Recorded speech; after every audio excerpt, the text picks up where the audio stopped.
How to enable one-handed mode on Samsung Galaxy A15 device. Open the app drawer on your device. Tap the settings app. Now scroll down up to advanced feature. Tap on advanced features. Here you can find the one-handed mode option. Tap on it.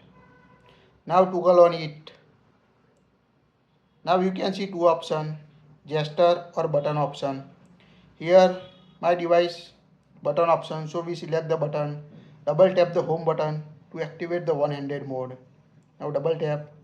Now we can see the one-handed mode active on your Samsung device. Tap on the arrow button to change the position left or right.